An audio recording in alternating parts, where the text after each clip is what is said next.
itu belakang. Biar kita mulai. Mulai ya Bu Mira ya. Saja di bawah. Iya, maksudnya kita ini enggak.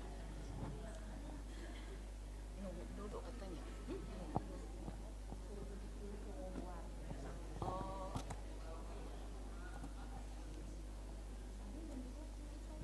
Sayang banget di belakang. Materinya cabut aja kan. Bersambungnya kalau nggak mau jawab juga lecet-lecet ribet nggak. Iya.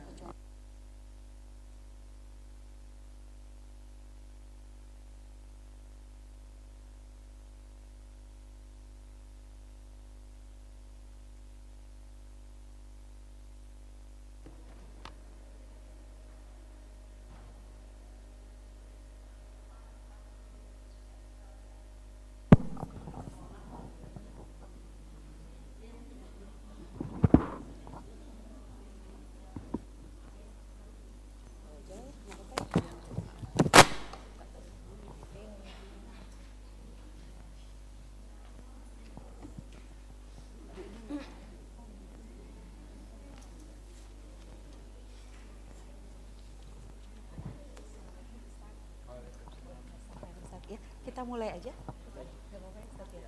Ini sampai jam berapa, Ustaz? Enggak, maksudnya Ustaz bisa sampai jam berapa kira-kira di sini?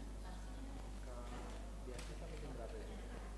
Kita sih sampai jam berapa sih kita? Setengah 12 ya biasanya? Setengah 12. Ya, biasanya ngikutin ini sih apa waktu zuhur. Setengah 12 mungkin ya. Maksimal setengah 12 ya. Maksimal itu udah dengan tanya jawab ya, Ustaz ya? Oh, baik ya Ustaz. Kita mulai Ustaz ya.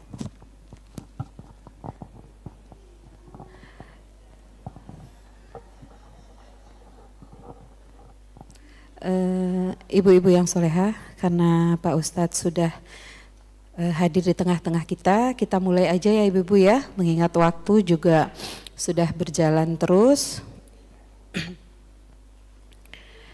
Bismillahirrahmanirrahim. Assalamualaikum warahmatullahi wabarakatuh. Ya.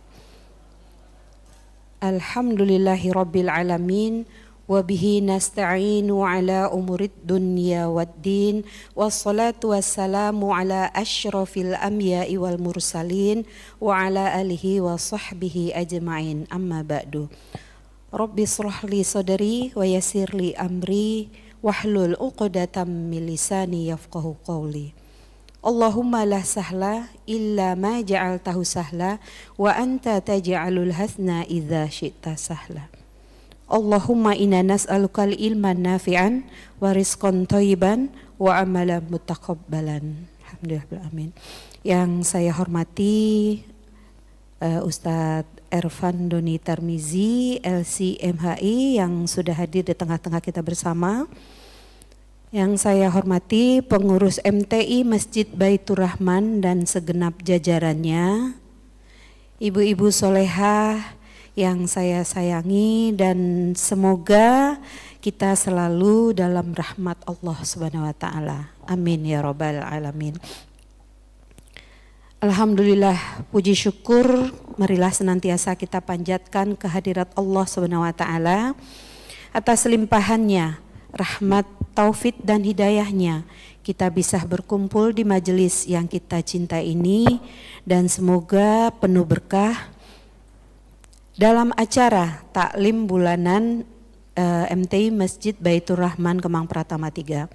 Salat dan salam semoga senantiasa tercurah kepada junjungan kita Nabi Agung Muhammad sallallahu alaihi wasallam beserta keluarga, sahabat dan para pengikut beliau hingga akhir zaman. Izinkan saya untuk membacakan susunan acara kita pada hari ini. Yang pertama pembukaan oleh MC. Yang kedua pembacaan kalam ilahi yang nanti akan dibacakan oleh Ibu Qoriahnya Ibu Linda. Dilanjutkan sari tilawah Ibu Winnie. Kemudian dilanjutkan dengan uraian taklim oleh Ustadz kita dengan tema Hukum Jual Beli Emas. Acara selanjutnya yaitu pembacaan kalam ilahi yang akan disampaikan oleh Ibu Linda dan Ibu Winnie, yang akan membacakan surat Ali Imran ayat 3, surat Ali Imran surat ketiga ayat 14 dan surat At-Taubah ayat ke-9, surat At-Taubah surat ke-9 ayat ke-34. Wa idza quri'al Qur'anu fastami'u lahu wa ansitu la'allakum turhamun. Dan apabila dibacakan Al-Qur'an, maka dengarkanlah baik-baik dan perhatikan dengan tenang agar kamu mendapat rahmat. Kepada Ibu Linda dan Ibu Winnie kami persilahkan. A'udzu billahi minasy syaithanir rajim. Bismillahirrahmanirrahim. Zuyyina lin-nasi hubbu syahawati minan nisa' wal banina wal qanatiril muqantarati minadh dhahabi wal fiddah wal ghailil musawwamati wal an'ami wal hars. Dzalika mata'ul hayatid dunya wallahu indahu husnul ma'ab.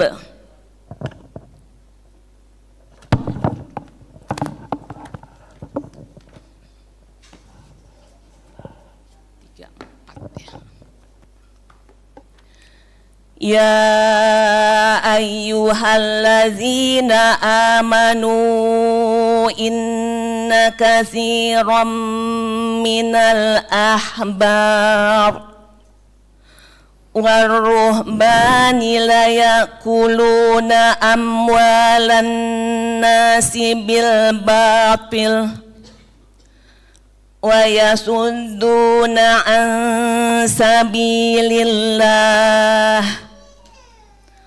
walladzina yaknizuna adh-dhahaba wal fiddah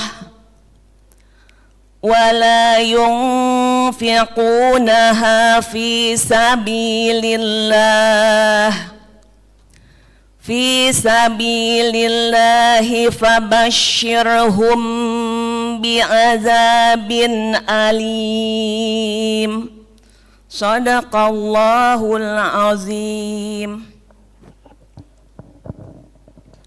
Aku berlindung kepada Allah dari godaan setan yang terkutuk, dengan nama Allah yang Maha Pengasih lagi Maha Penyayang. Dijadikan terasa indah dalam pandangan manusia cinta terhadap apa yang diinginkan, berupa perempuan-perempuan, anak-anak, harta benda yang bertumpuk dalam bentuk emas dan perak, kuda pilihan, hewan ternak, dan sawah ladang. Itulah kesenangan hidup di dunia, dan di sisi Allah lah tempat kembali yang baik.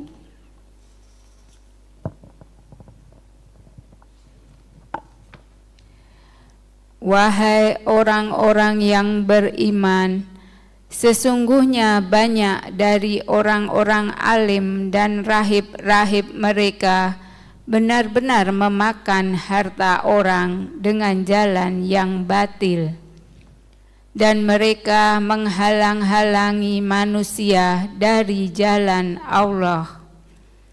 Dan orang-orang yang menyimpan emas dan perak dan tidak menginfakkannya di jalan Allah, maka berikanlah kabar gembira kepada mereka bahwa mereka akan mendapat azab yang pedih. Maha benar Allah dengan segala firman-Nya. Wassalamualaikum warahmatullahi wabarakatuh. Waalaikumsalam warahmatullahi wabarakatuh. Maha benar Allah dengan segala firman-Nya. Semoga Ibu Linda dan Ibu Winnie yang telah membacakannya mendapat kebaikan pahala dari Allah SWT. Begitu juga hendaknya kita semua yang mendengarkan dengan khusyuk. Amin ya Rabbal Alamin. Sebelum kita beranjak ke penjabaran kajian yang akan disampaikan oleh Ustadz, mohon waktu sedikit Ibu-Ibu, saya membacakan, izin Ustadz untuk membacakan profilnya, boleh Ustadz? Yang singkat aja Bu. Oh iya, singkat aja Ustadz ya. Ya, Ustadz Ervandoni Tarmizi, LC MHI, lahir di Pekanbaru, kemudian pendidikannya juga di Pekanbaru, banyak di Pekanbaru ya Ustadz ya. Kemudian dilanjutkan di pesantren Al-Munawwarah Pekanbaru dan Idat Logawi Pekanbaru dan program takmili di Lipia, kemudian lanjutkan juga S1-nya Syariah di Lipia. Kemudian S2 Universitas Muhammadiyah Surakarta. Dan untuk saat ini Ustadz adalah pembina Yayasan Ahlu Soffah Indonesia, yaitu program Halaqah dari tahun 2021 sampai sekarang ya Ustadz ya. Demikian ya. Demikian Ibu-Ibu, meskipun masih banyak kegiatan Ustadz yang lain, mungkin itu salah satunya. Dan kita lanjutkan kajian kita hari ini, yaitu tentang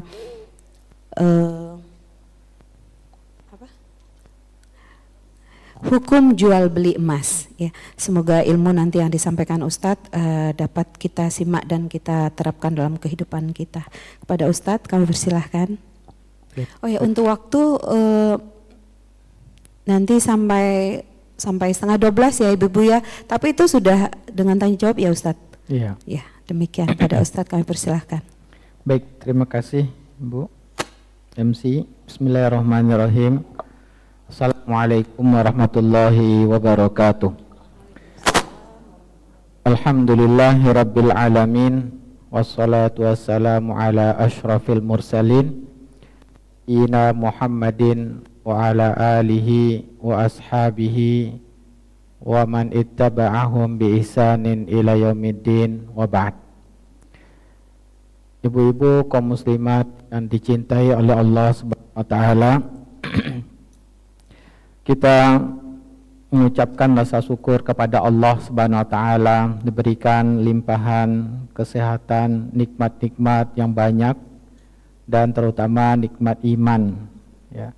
Dan semoga Allah Subhanahu wa taala senantiasa memberikan nikmat iman ini sampai kita wafat meninggalkan dunia ini. Sebagaimana Allah perintahkan wala tamutunna illa wa antum muslimun. Janganlah kalian mati meninggalkan dunia kecuali dalam keadaan Islam kepada Allah Subhanahu wa taala. Dan tentunya kita perlu menjaga nikmat iman dan Islam ini untuk berusaha terus belajar hukum-hukum Allah Subhanahu wa taala dalam seluruh aspek yang telah dibawa oleh Rasulullah sallallahu alaihi wasallam. Di antara aspek yang wajib kita pelajari yaitu hukum-hukum yang akan kita lakukan dalam kehidupan sehari-hari. Tadi kita sudah mendengarkan ayat dari Al-Quran. Allah menyebutkan zuyyina lin-nasi hubbus syahawati minan nisa'i wal banin wal qanatiril muqantarati minaz zahabi wal fiddah wal khailil musawwamati wal an'ami. Ayat tadi menjelaskan bahwa Allah memang menjadikan di antara hal yang kita cintai di muka bumi ini adalah di antaranya emas. Ya.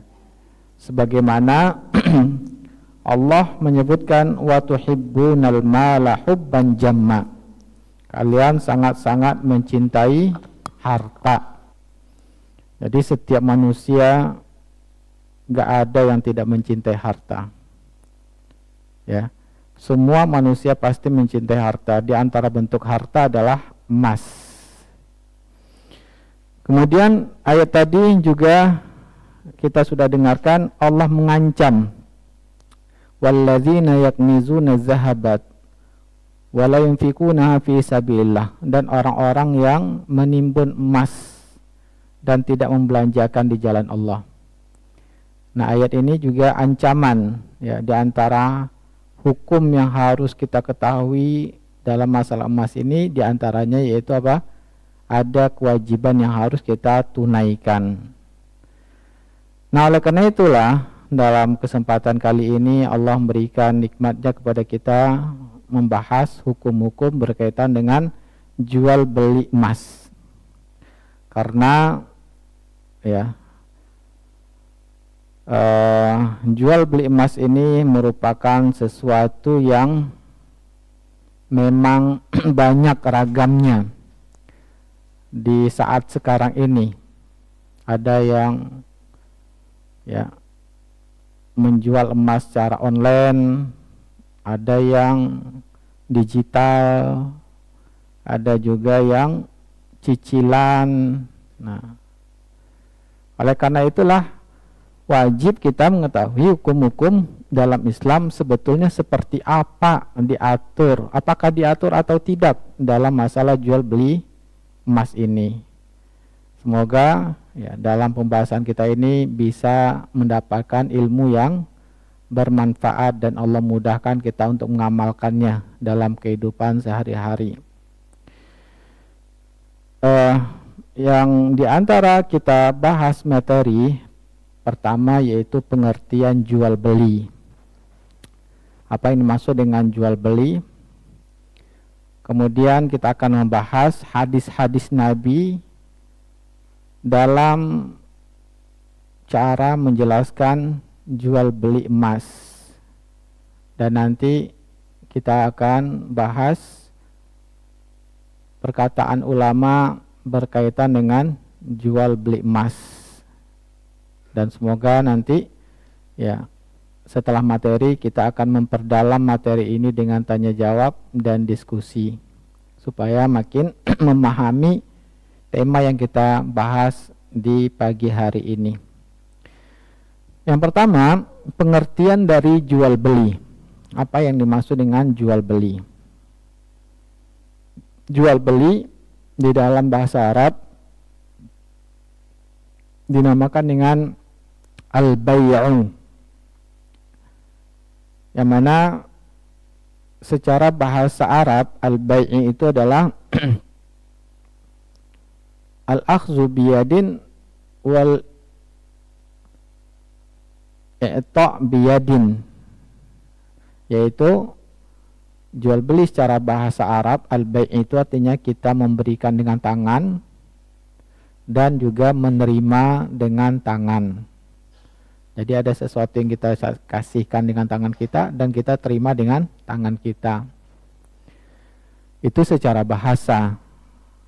Sedangkan pengertian al-bai'u atau jual beli secara hukum fikih, para ulama mengatakan mubadalatu malin bimalin litamalluki, tukar menukar harta untuk tujuan kepemilikan. Ya. Kita akan perjelas dulu sedikit tentang pengertian harta supaya lebih memahami nantinya ya, berkaitan dengan jual beli ini. Makin paham kita seperti apa pandangan Islam tentang tukar menukar harta untuk tujuan kepemilikan, yaitu dengan memahami pengertian harta itu sendiri apa di dalam Islam. Sedangkan harta di dalam Islam, jumhur ulama mendefinisikan, jumhur itu siapa saja, yaitu Imam Ahmad, Imam Syafi'i, dan Imam Malik. Ya, berbeda pendapat dengan Imam Abu Hanifah. Sedangkan jumhur tadi dari ulama mazhab 4, diantaranya Imam Syafi'i, Imam Malik, dan Imam Ahmad mengatakan harta itu adalah sesuatu yang memiliki nilai dan dibolehkan oleh syariat Islam. Nah, sedangkan Imam Abu Hanifah hanya melihat harta itu sesuatu yang memiliki nilai. Apa konsekuensi perbedaan para ulama mazhab dari pengertian harta ini? Kita sedikit memahami jual beli dulu, Bu, ya. Jual beli itu apa? Maka dalam jumhur ulama tidak dikatakan jual beli kalau sesuatu itu sesuatu yang diharamkan dalam Islam, tidak sah. Ya. Maka di antara yang Allah haramkan yaitu khamar. Maka kalau ada yang menjual khamar, tidak sah jual belinya, karena itu bukan harta. Begitu juga, ya, Allah mengharamkan babi, anjing. Kalau ada yang menjual anjing, menjual babi, maka tidak sah jual belinya, karena bukan harta. Nah, itu jual beli itu artinya apa? Tukar menukar harta. Jadi harta yang ditukar. Yang mana harta tadi sesuatu yang dibolehkan dalam syariat. Ketika sesuatu itu tidak dibolehkan dalam syariat, maka tidak sah jual belinya. Ya. Nah, itulah yang dimaksud dengan pengertian jual beli, tukar menukar harta untuk tujuan kepemilikan. Secara umum, jual beli itu hukumnya dibolehkan oleh Allah Subhanahu wa taala, disyariatkan. Berdasarkan firman Allah Subhanahu wa taala dalam surat Al-Baqarah ayat 275.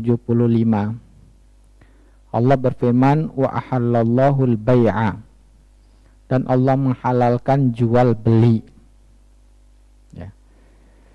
Maka di dalam ayat ini 275 surah Al-Baqarah ini menunjukkan semua bentuk tukar menukar harta itu hukumnya dibolehkan.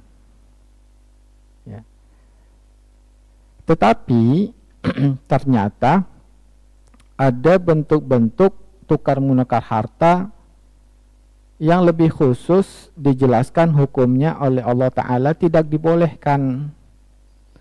Jadi hukum umumnya jual beli itu boleh, tetapi ada bentuk-bentuk jual beli yang adanya dalil khusus menunjukkan ini dilarang. Di antaranya, ya, di dalam jual beli itu ada syarat-syarat yang harus dipenuhi. Seperti tadi, di antara syaratnya, objek yang dipertukarkan adalah yang dibolehkan dalam syariat. Kemudian juga jual belinya harus saling rela. Yang melakukan jual beli juga orang yang sudah balik berakal. Jadi kalau ada yang melakukan jual beli emas usianya 4 tahun, 3 tahun, tidak sah jual belinya. Ya, ada nggak, Bu? Siapa tahu beli pakai online, ya, COD, handphone ibunya dipakai oleh anaknya beli emas ternyata, maka tidak sah. Yang belum balik berakal tidak sah jual belinya. Ya, ini yang disyaratkan para ulama. Kemudian diantaranya bisa diserah terimakan. Maka sesuatu yang tidak bisa diserah terimakan tidak sah jual belinya. Kemudian syarat sah jual beli juga harus jelas barang dan harganya. Kemudian syarat sah jual beli juga barang itu sudah dimiliki oleh para pelaku transaksi. Nah, ini semuanya syarat-syarat sah ini ada dalilnya. Ya. Maka kalau tidak terpenuhi syarat sah dalam jual beli ini, contohnya beli emas tapi dipaksa, sah atau tidak? Tidak sah. Karena Allah mengatakan illa antakuna tijaratan antarodin minkum, kecuali tukar menukar harta atau jual beli yang didasarkan atas kerelaan masing-masing pihak. Jadi kalau ada ibu-ibu dipaksa oleh suami menjual emasnya, kalau kamu gak jual emas kamu, saya bunuh kamu, misalkan kata suami, gak sah bu jual beli ibu. Ya, nah ini contohnya ini. Harus ibu rela menjual emasnya itu. Kalau dipaksa nggak sah jual beli emasnya. Kemudian tadi syarat sahnya berikutnya adalah yang sudah berakal balik. Allah berfirman, wala tu'tus sufaha amwalakum allati ja'alallahu lakum qiyama. Jangan kalian berikan harta kepada orang-orang yang lemah akalnya, yang Allah jadikan kalian sebagai pengaturnya. Jadi kalau ada ibu-ibu ngasih emas kepada anak yang usia 3 tahun, tiba-tiba dijualnya ke temannya. Ya, ibu kasih ini anak 3 tahun perempuan kan ini ya, ibu kasih kamu cincin emas. Tiba-tiba pulang dia bawa uang. Ya, uang apa ini? Ya saya jual emas saya tadi ke teman saya. Sah atau tidak jual belinya? Tidak sah, karena akalnya belum balik, belum sempurna. Nah, kemudian harus memiliki emas itu. Nabi SAW mengatakan, la tabi' ma laisa indak.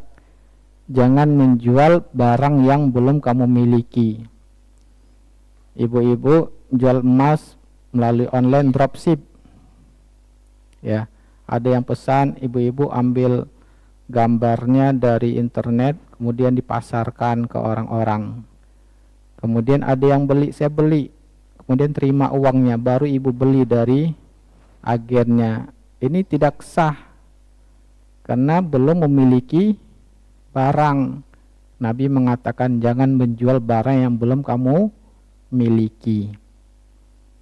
Nah, ini diantara syarat sah jual beli. Ya. Nah, kemudian juga ternyata ada jual beli yang dilarang Nabi Sallallahu Alaihi Wasallam, dilarang Allah Taala. Contohnya ketika ya penjualnya laki-laki dan Muslim, jual emasnya laki-laki Muslim. Padahal khatib sudah naik mimbar, ibu-ibu beli emas, udah sekarang aja mas, saya nggak bisa waktunya. Maka jual beli ibu dengan emas-emasnya tadi yang wajib Jumat, dia Muslim, itu berdosa. Kenapa? Allah mengatakan wa idza nudiya lis-salati min yaumil jum'ati fas'au ila zikrillah wa zarul bai'. Apabila telah dipanggil untuk sholat Jumat pada hari Jumat, ya sudah azan. Kalau sudah Jumat, azan itu tandanya khatib sudah naik mimbar. Tinggalkan jual beli, ya, wazarul bai'. Allah perintahkan tinggalkan jual beli. Ternyata yang menjual emas ini laki-laki Muslim, dia memang bukan dalam safar, transaksi emas dengan ibu-ibu. Nah, ini berdosa. Ya, kenapa? Karena jual belinya ternyata melanggar perintah Allah. Saya menjelaskan ini bahwa secara umum jual beli itu hukumnya boleh, tetapi dari dalil-dalil yang tadi kita jelaskan ternyata ada aturan-aturan yang diatur oleh Allah dan Rasulnya yang harus kita patuhi, menyebabkan jual belinya menjadi jual beli yang haram, diharamkan. Nah,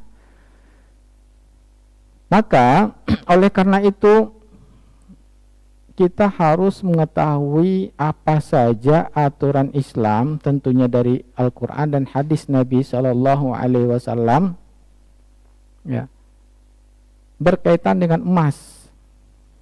Apalagi emas di zaman sekarang ini banyak orang membelinya, ya, karena harganya terus naik. Sehingga ibu-ibu kalau punya uang dikit beli emas, nyimpan uang pakai emas, ya kan? Rata-rata itu ibu-ibu harus belajar jual beli emas supaya jangan sampai jual belinya ternyata dilarang oleh Allah dan Rasulnya. Maka apa saja yang perlu kita ketahui ya tentang hukum aturan masalah jual beli emas ini. Ternyata emas ini ibu-ibu merupakan barang yang diatur oleh syariat Islam dan dinamakan dengan barang riba. Ya, barang riba. Nah, jadi berbeda dengan selain dari emas, bisa jadi ya bentuknya permata. Nah, itu tidak diatur, permata tidak diatur, apalagi giok. Nah, itu tidak diatur. Tapi kalau emas ini ternyata diatur. Ada aturannya di dalam hadis-hadis Nabi Shallallahu Alaihi Wasallam. Ya. Secara umum Allah melarang kita untuk melakukan riba. Allah berfirman dalam surat Al-Baqarah 275 tadi, wa ahallallahu al-bai'a wa harrama riba. Allah menghalalkan jual beli dan mengharamkan riba. Ya. Allah menghalalkan jual beli dan mengharamkan riba. Ternyata emas ini termasuk barang yang sangat ya gampang terjadinya riba. Nah, karena dia komoditi riba. Nah, kapan dia menjadi riba? Riba itu apa? Jadi kita jelaskan lagi riba itu apa? Riba itu pertambahan pada harta yang diharamkan dalam Islam. Ya. Jadi pertambahan harta tapi dia haram hukumnya. Nah, riba itu ada yang harta itu bertambah dari akad utang piutang. Nah, ini namanya riba utang piutang. Contohnya kita pinjamkan uang 100.000 ke teman kita, tapi kita sampaikan nanti bayarnya 110.000 ya, bertambah 10.000.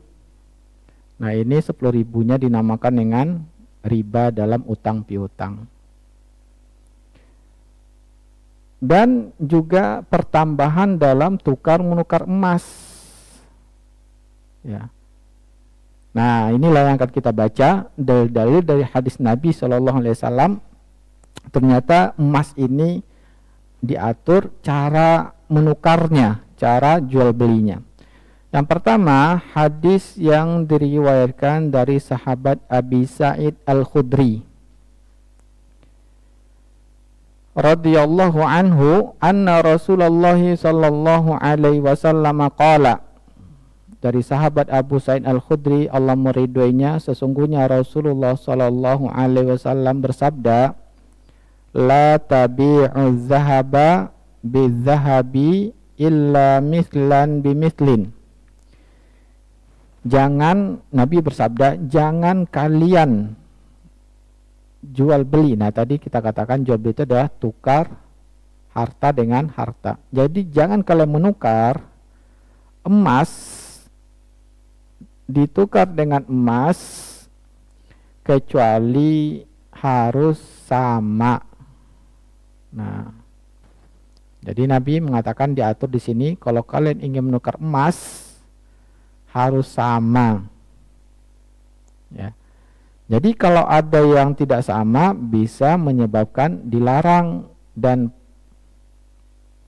perbedaan itu menyebabkan pertambahan yang diharamkan. Ya, sebagai contoh, ibu-ibu memiliki emas perhiasan 5 gram. Ya, sudah lama ini. Wah, saya punya uang ini, pengen ganti yang lebih bagus, ya. Akhirnya ya punya uang, Kita datang ke toko emas, saya mau yang ini nih.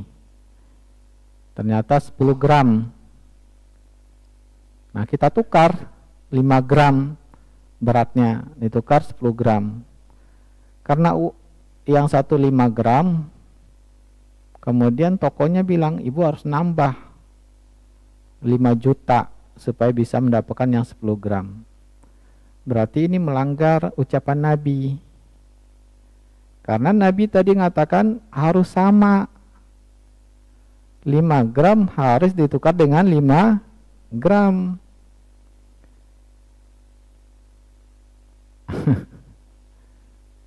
Bisa dipahami, Ibu? Karena Nabi mengatakan jangan menukar emas, kan emas 5 gram.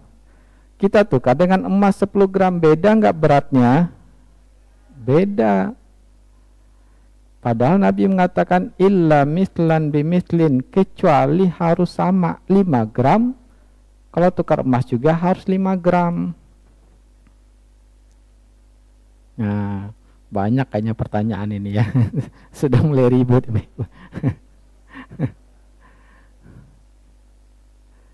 Baik, kita teruskan dulu Bu ya.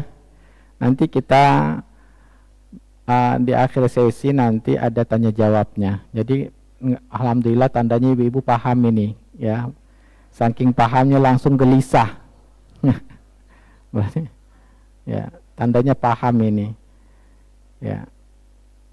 Jadi Nabi mengatakan jangan menukar emas dengan emas kecuali harus sama. Emas yang ini beratnya 5 gram, yang ini juga harus ditukar dengan 5 gram. Enggak boleh ini 5 gram ditukar dengan 10 gram. Ada yang berbeda. Perbedaan ini namakan dengan riba. Ya.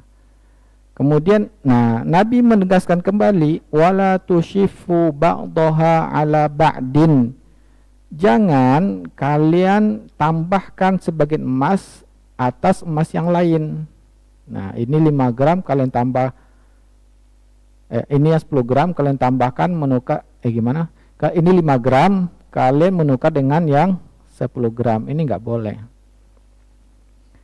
Kemudian Nabi mengatakan wala tabi'ul wariqa bil wariki illa mithlan bimithlin.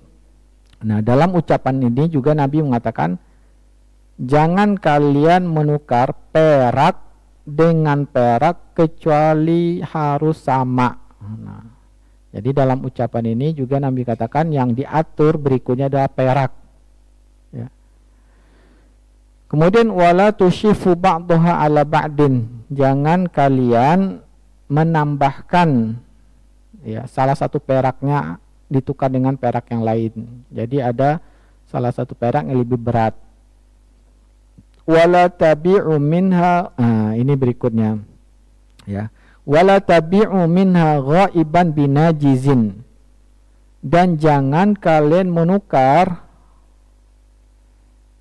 salah satunya ghaib dengan ditukar yang salah satunya najiz, ada tunai.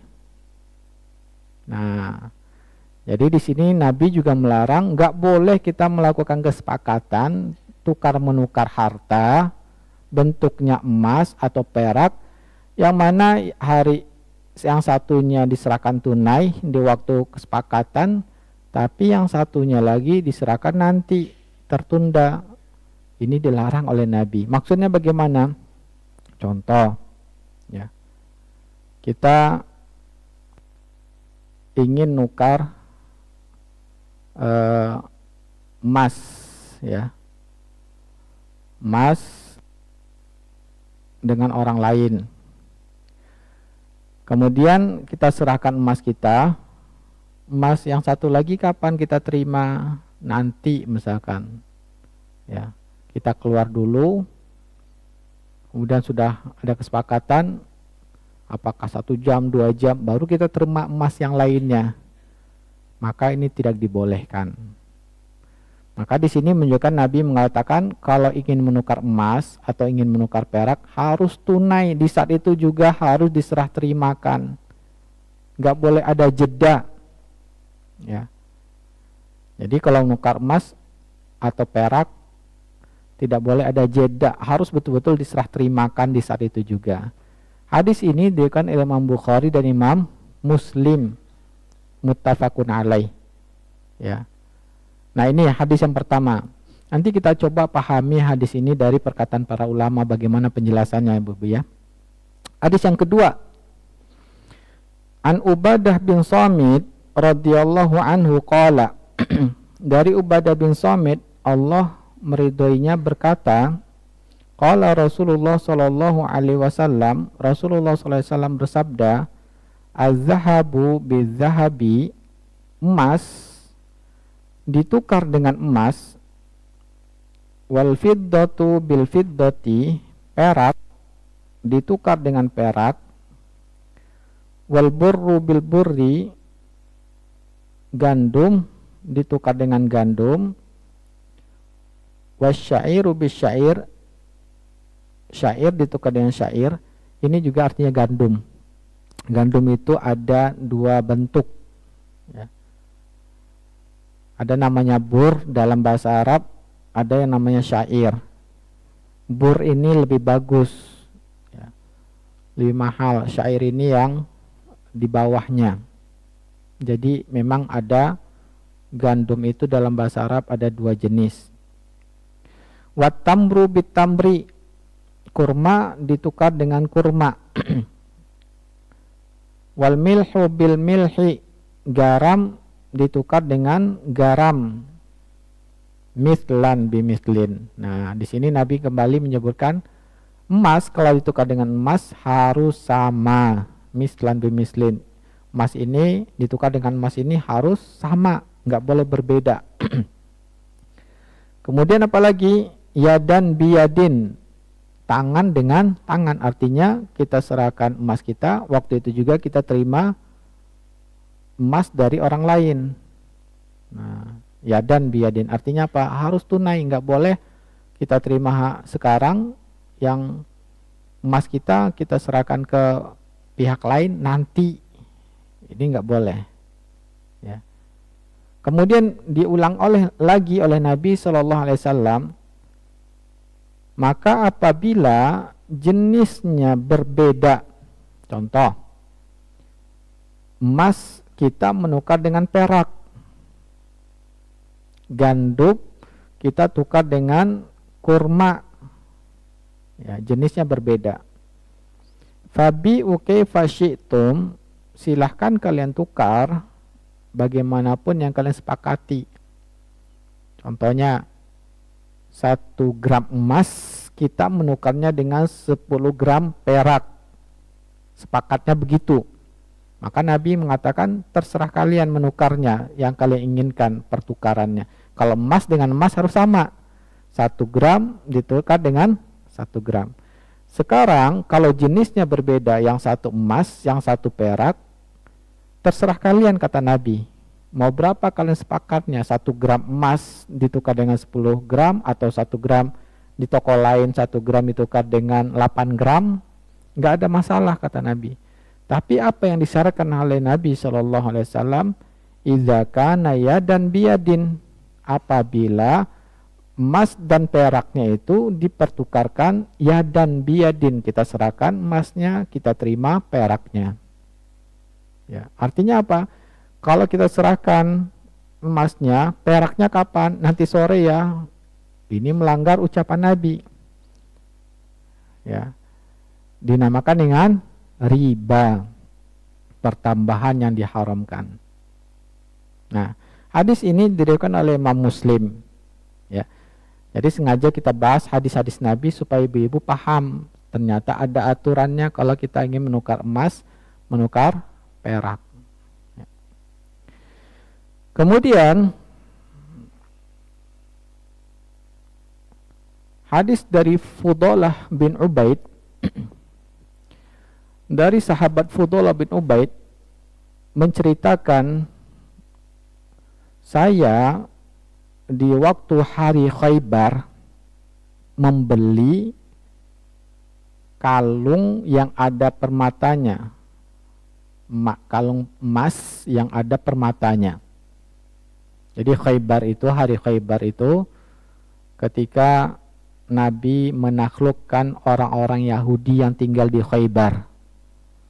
Ya, mereka telah bergabung bersama Yahudi Madinah yang diusir oleh Nabi, Quraizo, Nadir. Mereka sudah diusir Nabi, akhirnya bersatu, dan juga bangsa Quraisy di perang Ahzab, ya, perang Khandaq. Allah selamatkan Nabi dan para sahabat. Setelah itu Nabi pun menaklukkan, pergi ke Khaybar. Kenapa? Karena kalau dibiarkan mereka akan kembali menyerang, sehingga ditaklukkan oleh Nabi. Nah, setelah perang Khaybar itu ditaklukkan, maka Fudhalah bin Ubaid mengatakan, di waktu itu setelah peperangan itu saya membeli kalung emas yang ada permatanya dengan ditukar dengan 12 dinar. Ya. 12 dinar. Berapa itu, Bu? 1 dinar itu 4,25. 4,25 dikali 12 berapa, Ibu? Ibu kayaknya ahli dalam hitung-hitung ini. Hah? 17 gram berapa, Ibu? Berapa?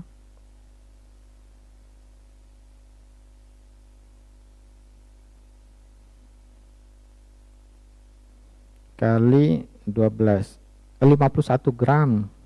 51 gram ya. Jadi 12 dinar saya membeli kalung emas yang ada permatanya 51 gram. 51 gram sekarang berapa harga emas, Bu? Kali 28, 2.800.000. Hah? Ya. 142 juta ya. Jadi saya membeli kalung emas yang ada permatanya dengan ditukar dengan dinar. Dinar itu emas murni, 12 dinar. Kemudian ya, ternyata setelah saya saya pisahkan permatanya yang ada di kalung emas tersebut, fawajadtu aktsara min isnai asyara dinar. Ternyata saya dapati kalung emas itu emasnya lebih berat daripada 51 gram. Lebih berat dari 12 dinar tadi. Karena sudah dipisahkan permatanya, emasnya ternyata lebih berat daripada 12 dinar.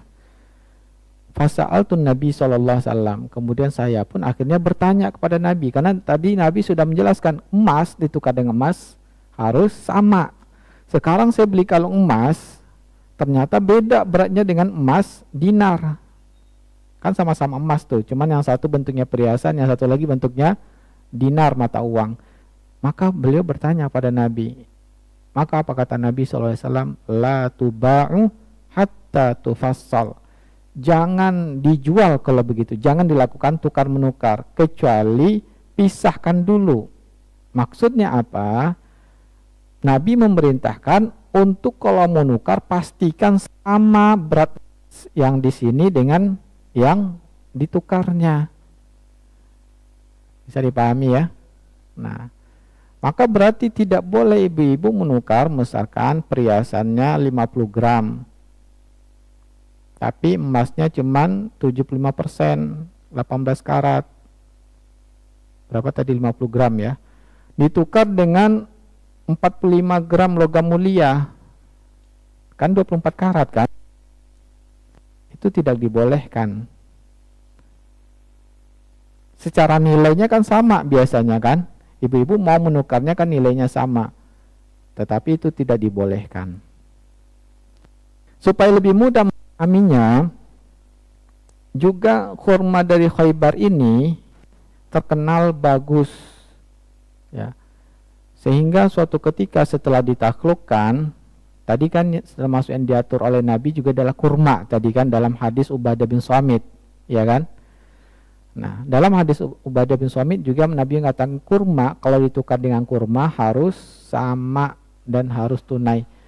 Nah, Khaybar ini terkenal dengan kurmanya yang bagus. Suatu ketika hasil panen ya dibawa kepada Nabi SAW. Kemudian Nabi bertanya, apakah seluruh kurma Khaybar seperti ini bagusnya? Maka orang tadi menjawab, tidak. biasanya kami menukar satu sok kurma yang Khaybar ini, yang bagus ini, dengan 2 sok kurma yang jelek. Ya. Untuk memudah memahaminya, kita beras itu ada yang harganya 1 kilo 20.000, ada yang 1 kilo yang misalkan aja yang 10.000. Nah, kan wajar kita menukarnya yang 10.000 1 kilo ini, ya kita tukar 2 kilo ditukar dengan 1 kilo yang 20.000. Secara akal kita wajar nggak Ibu? Wajar. Kan saya punyanya yang 20.000 nilai berasnya. Kalau saya menukar ya harus yang harga, kalau cuma 10.000 saya maunya 2 kilo. Kan begitu juga emas tadi. Emas saya kan logam mulia 24 karat. Kalau menukar dengan logam mulia, berarti saya maunya dilebihkan. Ya kan? Seperti hadis Fudalah bin Ubaid tadi. Tetapi waktu kurma itu Nabi mengatakan, kalau tadi Ubadah bin Fudail bin Ubaid, Nabi mengatakan jangan dijual, ditukar sampai dipastikan harus sama. Dalam kurma Khaybar ini pun Nabi mengatakan jangan kalian lakukan. Ya. Terus bagaimana solusinya? Nabi menjelaskan, juallah dahulu ya yang bagus tersebut pakai uang, pakai dinar atau perak, dirham. Nah, baru dengan uang itu beli yang lainnya. Nah, ini diajarkan Nabi cara bagaimana harusnya di toko emas, ibu-ibu. Ibu-ibu ketika ingin menukar 5 gram dengan 10 gram tadi, maka perintah Nabi yaitu juallah dahulu yang 5 gramnya, terima uangnya, baru tambahkan uang kita, baru tukar dengan 10 gram tadi. Tidak boleh 5 gramnya kita langsung sepakat 10 gram kita tambah uang. Ini gram masihnya berbeda. Padahal Nabi misalkan harus sama. Secara akal nggak ada bedanya. Iya kan? Sama aja Ustadz, malah repot ini. Disinilah keislaman kita diuji. Kita apakah tunduk atau tidak kepada Allah dan Rasulnya. Karena jelas Nabi menjelaskan hukumnya secara rinci. Ya. Nah, inilah pentingnya kita belajar. Ternyata ada aturannya dalam Islam. Kalau kita tidak belajar, pasti mengatakan sama aja. Ya. Sama aja. Ternyata ada aturannya yang harus kita tunduk kepada Allah dan Rasulnya. Dan ini mungkin ada memahaminya, nanti para ulama menjelaskan kenapa hikmahnya dilarang. Ada juga yang tidak memahaminya. Ya. Yang jelas yang harus kita yakini ketika itu diatur oleh Allah dan Rasulnya, pasti ada mudaratnya kalau kita melakukannya. Itu harus kita yakini dahulu. Ya. Jadi kewajiban kita sebagai orang muslim yaitu tunduk. Muslim itu artinya tunduk, taat dengan ucapan Allah dan Rasulnya. Nah, jadi kadang-kadang kita nggak masuk akal. Secara akal kita kan sama aja. Begitu juga ya yang selalu diingatkan para ulama bahwa agama ini, Al-Quran dan hadis, jangan pahami dengan, jangan kita ketika bertentang dengan akal kita mengatakan ini nggak masuk akal. Akal kita itu yang tidak memahaminya. Contoh yang kadang-kadang ya kalau kita pakai akal agama ini, ketika nggak akan paham kita, Bu. Contohnya ketika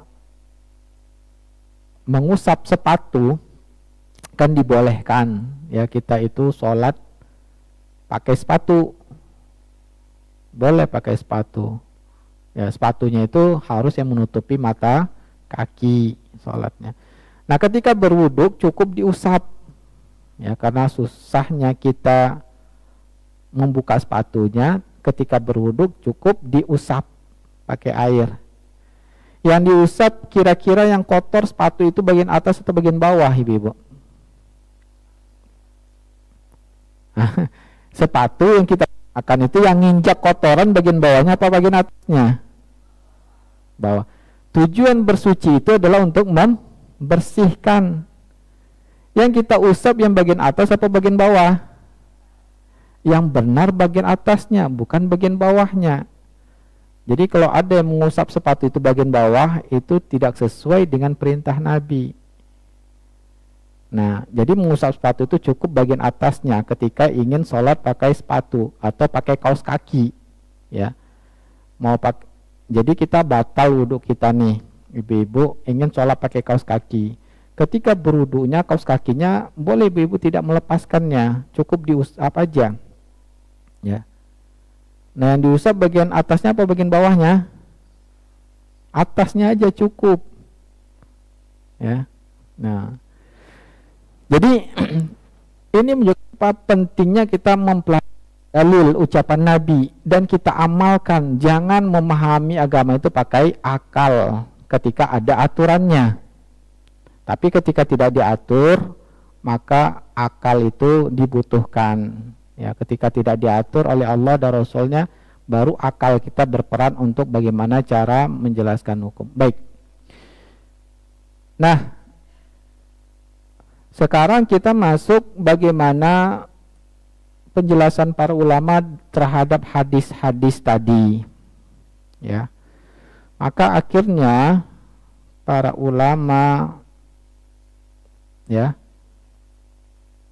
memahami bahwa dari ucapan Nabi tadi menjelaskan kaidah dalam menukar emas, ketika sama jenisnya harus sama beratnya, ya. Tapi kalau emas ditukar dengan komoditi riba perak boleh berbeda. Tapi bagaimana kalau menukar kurma dengan emas?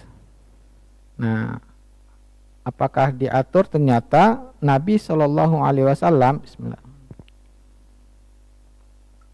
pernah membeli gandum dibayar pakai perak atau pakai dinar, tapi dengan cara ditunda ngutang. Ya, diriwayatkan oleh Ummul Mukminin Aisyah bahwa Rasulullah SAW membeli gandum dari orang Yahudi dan beliau menggadaikan baju besinya. Menunjukkan apa? Bahwa ditukar dengan dinar atau dirham tapi tidak tunai. Ya. Menunjukkan bahwa ternyata Nabi ketika membeli kurma atau gandum, kalau pakai emas atau perak, dinar atau dirham, Nabi ya pernah tidak tunai melakukannya, padahal sama-sama komoditi riba, yang satu kurma, yang satu emas. Nah, maka para ulama kita menjelaskan, oh berarti emas dengan perak ini jenisnya beda, ya. Nah, untuk yang tadi gandum, kurma, garam, oh ini jenisnya beda lagi, ya. Nah, artinya apa? Akhirnya para ulama kita berijtihad menjelaskan kaidahnya, emas dengan perak itu sama komoditi ribanya. Kemudian kurma, gandum dan garam ini jenis yang lain. Nah, ketika emas ditukar dengan emas harus sama, harus tunai. Emas ditukar dengan perak hanya satu, harus tunai. Kemudian gandum ditukar gandum harus sama dan harus tunai. Gandum ditukar dengan kurma disyaratkan cuma satu, yaitu apa? Harus tunai. Nah, mulai diajak berpikir ibu-ibu ya. masih bisa memahaminya ibu-ibu? Masih ya? Masih bisa dipahami? Bisa ya. Baik, kita lanjutkan. Kemudian selanjutnya kaidah yang harus kita pahami, apakah bisa disamakan hukum pada emas dan perak, kurma dan gandum dan garam ini sesuatu yang lain? Nah, apakah bisa disamakan atau tidak? Maka seluruh mazhab yang 4 Imam Abu Hanifah, Imam Malik, Imam Syafi'i, dan Imam Ahmad mengatakan bisa kalau memang ada persamaan. Nah, sehingga sekarang dicarilah kira-kira apa yang sama dengan hadis ini, berlaku hukumnya seperti emas dan perak, berlaku juga hukumnya pada seperti gandum, kurma, dan garam. Nah, kita langsung aja ambil pendapat yang lebih dipilih, yang kuat, yaitu pendapat Imam Malik dan Imam Syafi'i. Mengatakan untuk emas dan perak dalam ucapan Nabi bisa disamakan yang sama dengan itu. Yaitu apa? Di masa Nabi yang banyak emas dan perak itu bentuknya adalah dinar dan dirham. Dinar dan dirham ini adalah alat tukar, mata uang. Sehingga ijtihadlah oleh Imam Malik dan Imam Syafi'i, berarti alat tukar ya itu bisa disamakan seperti alat tukar yang ada di masa Nabi, emas dan perak, dinar dan dirham. Nah, walaupun ucapan Nabi mengatakan emas dan perak, tapi mayoritas yang beredar di masa Nabi emas dan perak itu ada dinar dan dirham, alat tukar, maka alat tukar pun ada kewajibannya. Makanya tadi ayat yang kita baca, Allah mengatakan, dan orang-orang yang menimbun emas dan perak tidak mengeluarkan zakatnya, beritahu mereka azab yang pedih. Jadi di sini menunjukkan apa? Dalam ucapan hadis Nabi pun menjelaskan emas dan perak itu diatur lagi. Setiap memiliki 20 dinar wajib dikeluarkan zakatnya setengah dinar. Nah, di sini Nabi menjelaskan berarti emas dalam ucapan Quran ini adalah dinar, bisa termasuk padanya dinar. Ya. Nah, walaupun juga termasuk padanya emas yang bukan dinar. Nah, sehingga oleh karena itu, karena emas ini ada kewajiban zakatnya Allah Ta'ala, begitu juga yang sama alat tukar, yaitu uang rupiah. Nah, ibu-ibu pun kalau punya uang rupiah ada kewajiban zakatnya, seperti kewajiban zakat emas dan juga seperti kewajiban zakat pada perak. Nah, jadi kita simpulkan kembali. Jadi menurut Imam Malik dan Imam Syafi'i mengatakan disamakan hukum pada emas dan perak, yaitu uang, yaitu sama hukumnya. Maka apa kesimpulan kita dapatkan dari sini? Ketika kita menukar emas dengan rupiah, berarti ini sama-sama komoditi riba, tapi jenisnya berbeda. Kalau jenisnya berbeda ini berarti apa harus kita perhatikan? Kaidahnya tadi harus tunai. Maka haram hukumnya kalau beli emas dengan cara online. Bisa dipahami? Karena tidak tunai, kita transfer, emasnya baru diproses pengiriman. Ini haram hukumnya, melanggar aturan tadi yang sudah diatur oleh Nabi berdasarkan ijtihad Imam Malik dan Imam Syafi'i, yaitu sama-sama komoditi riba. Kemudian berikutnya juga berarti kalau kita menukar sepakatnya tadi, menukar 10 gram ditukar dengan uang menjadi 30 juta, maka 30 jutanya kita serahkan di waktu itu, emas 10 gramnya juga kita serahkan di waktu transaksi. Maka tidak boleh kita terima emasnya 10 gram, cicil dulu, hari ini 1 juta, bulan depan 1 juta, bulan lagi 1 juta. Ini haram hukumnya, atau dikenal dengan cicilan emas. Nah, bisa dipahami Ibu? Jelas ya? Cara berdalilnya jelas ya? Bisa dipahami ya?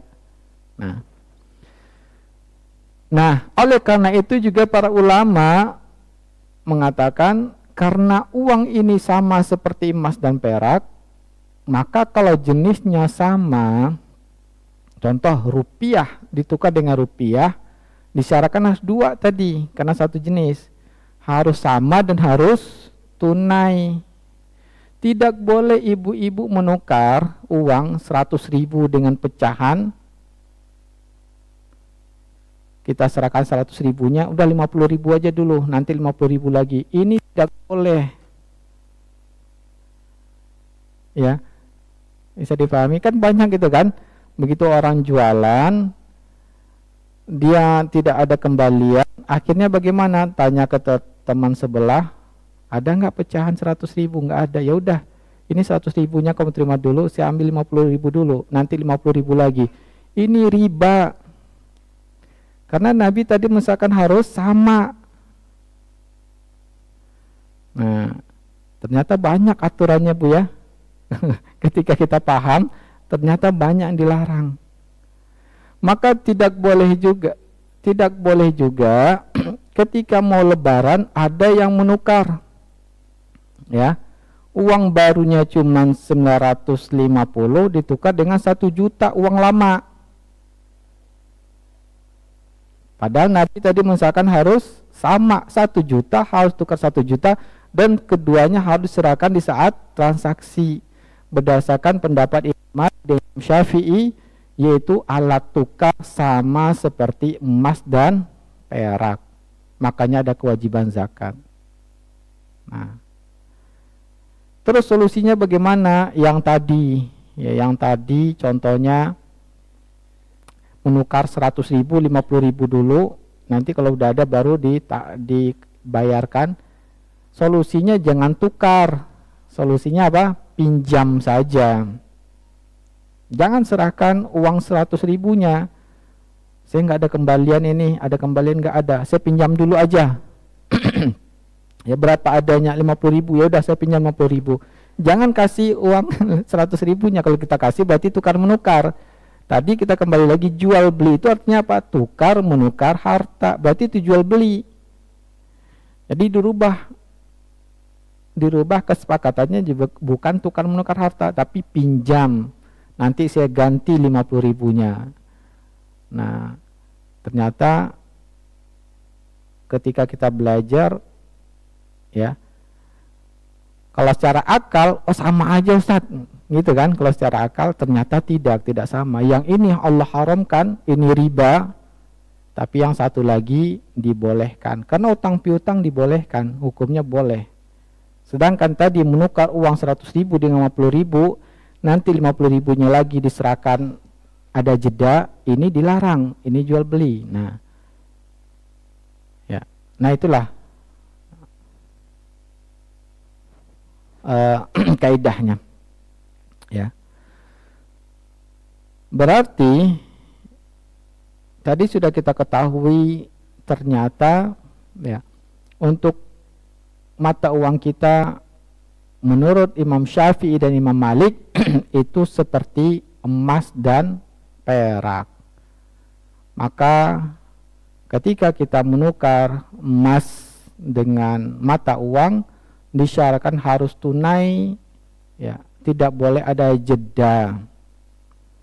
Contohnya kita membeli emas nih, ya, membeli emas yang mana kita serahkan KTP kita bayar dulu, akhirnya kita pindah lagi ke tempat yang lain, ya, pindah lagi ke tempat lain, padahal kita sudah bayar, emasnya belum kita terima juga. Di mana terima emasnya? Nanti sana, sebelah sana. Dan akhirnya begitu kita pindah, langsung ada orang lain yang dilayaninya. Bisa dipahami ya? Dia pun kasir yang tadi ngelayanin orang lain. Berarti kita dengan orang yang pertama tadi sudah berpisah transaksinya. Sedangkan emasnya belum kita terima. Ya, emasnya belum kita terima. Berarti ini juga tidak mengikuti perintah Nabi. Uangnya kamu transfer saat itu, berarti masuk ke rekeningnya, sudah saya terimanya, tapi emas belum kita terima. Ya.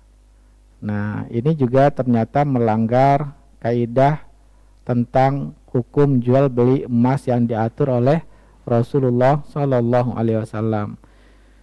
Nah, supaya ibu-ibu tidak pusing, saya cukupkan dulu materinya ya. Kita lebih pedalam dengan tanya jawab ya. Karena saya lanjutin, kayaknya ibu-ibu udah mulai pada ngantuk kayaknya. Udah mulai berat materinya. Silakan.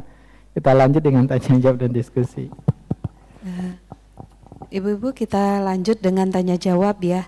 Mungkin di saat disampaikan sudah ada yang pengen bertanya, nanti setelah lupa. Ya, oh Bu Fitri, monggo.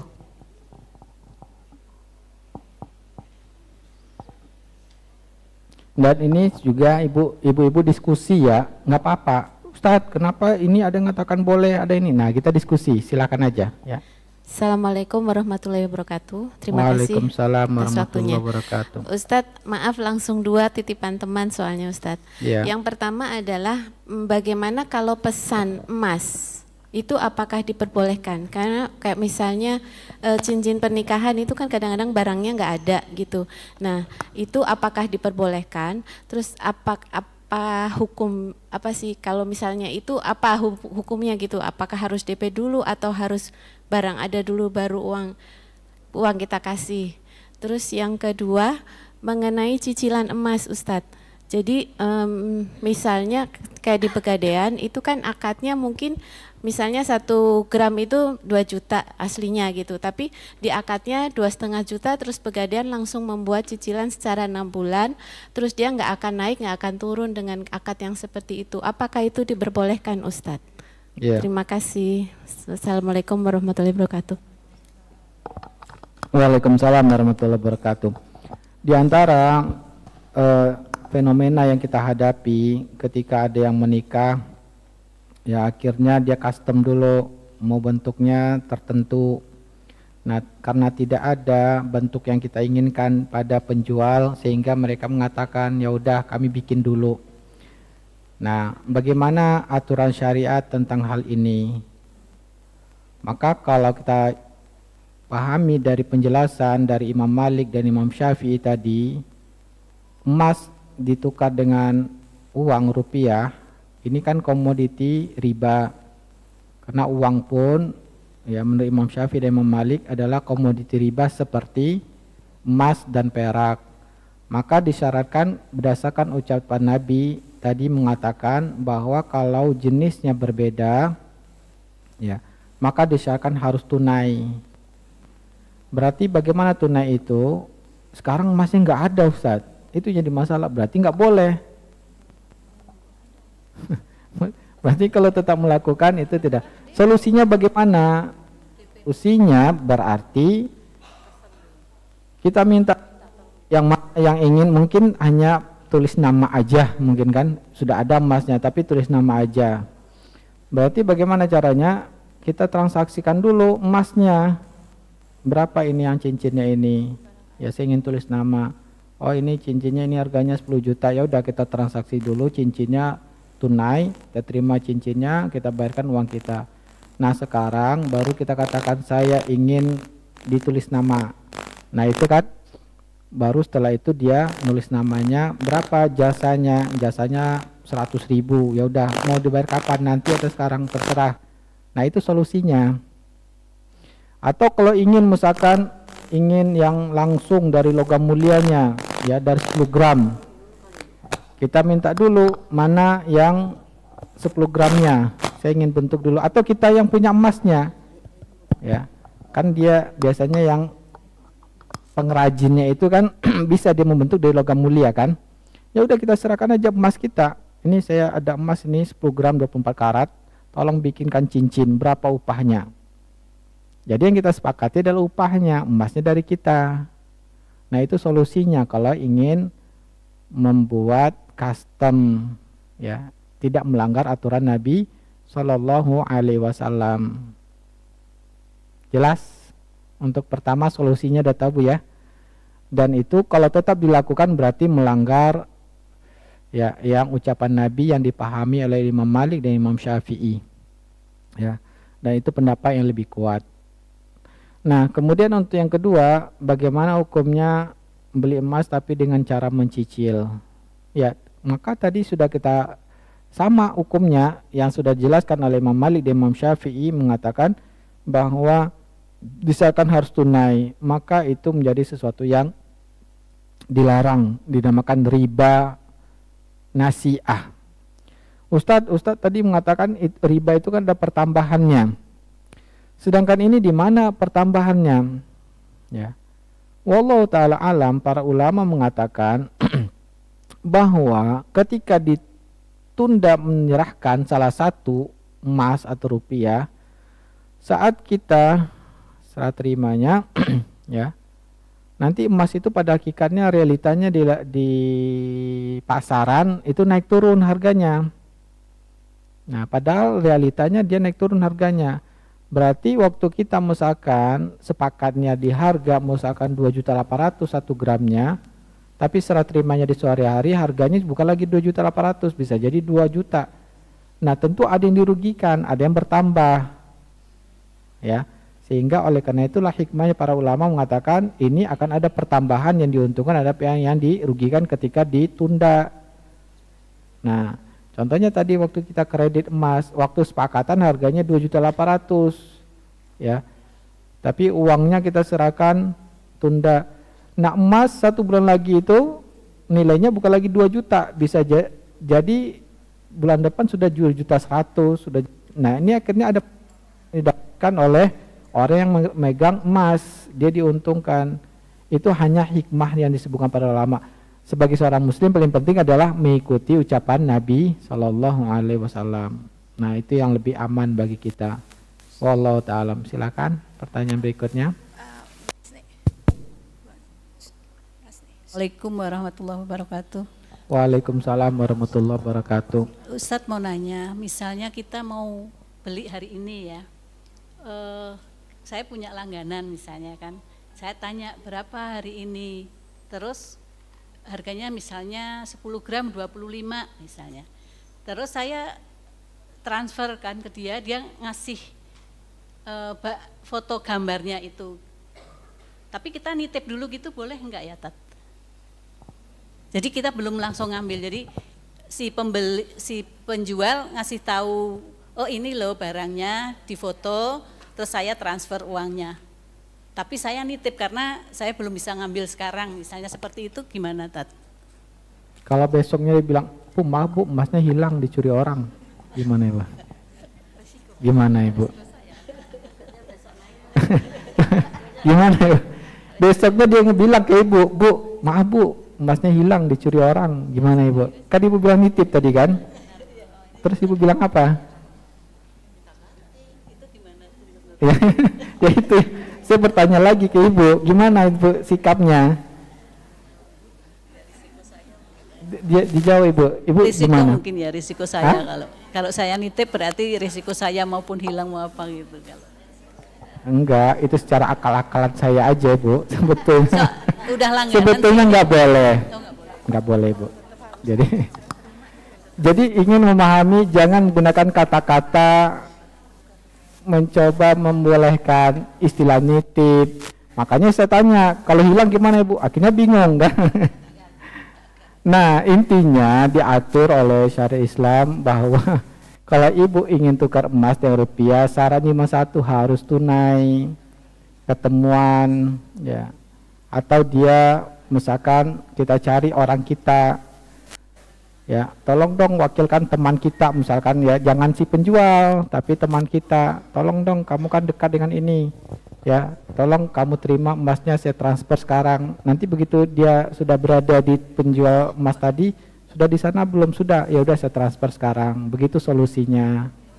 Atau waktu ketemuan aja, Ibu mampunya, Ibu bisa ketemunya kapan, sore, ya udah waktu sore aja transfernya, begitu. Hah? Iya memang begitu harusnya. Sore naik, ya udah waktu harga naik itu kita belinya. Kalau nggak mau naik ya sekarang kita datang ke rumah dia. Ya begitu Ibu. Jelas Bu ya? Nggak boleh.